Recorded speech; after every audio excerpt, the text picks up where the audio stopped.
Le calme est revenu à Kidal suite aux violents affrontements survenus dans la journée du 21 juillet 2016. Des combats qui ont opposé les ex-rebelles Touaregs de la coordination des mouvements de l'Azawad aux membres du Gatia, le groupe autodéfense Touareg, Imgad et alliés.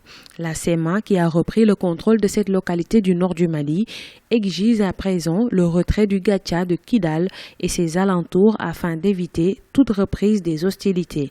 Pour l'heure, les deux camps continuent de jeter sur l'autre la responsabilité de l'attaque.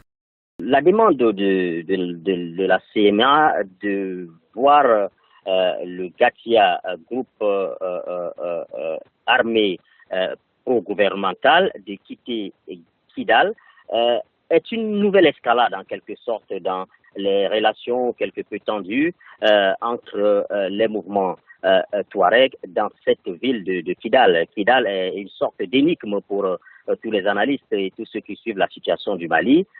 Kidal a été transformé en une espèce de no man's land confié à l'ex-rébellion Touareg par la France.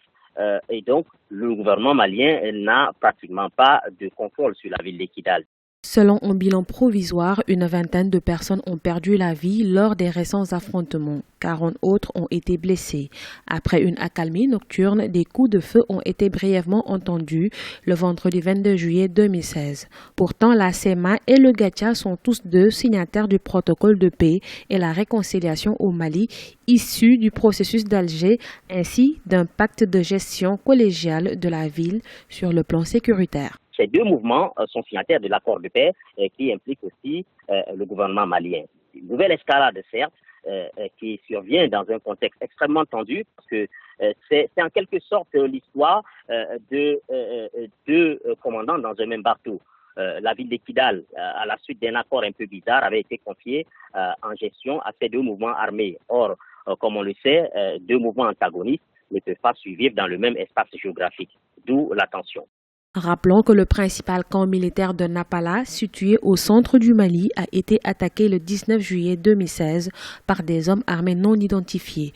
Le bilan avait fait état de 12 victimes du côté des soldats ainsi que plusieurs blessés. Un hommage à ces disparus s'est d'ailleurs tenu dans la ville de Ségou le jour même de l'attaque de Kidal.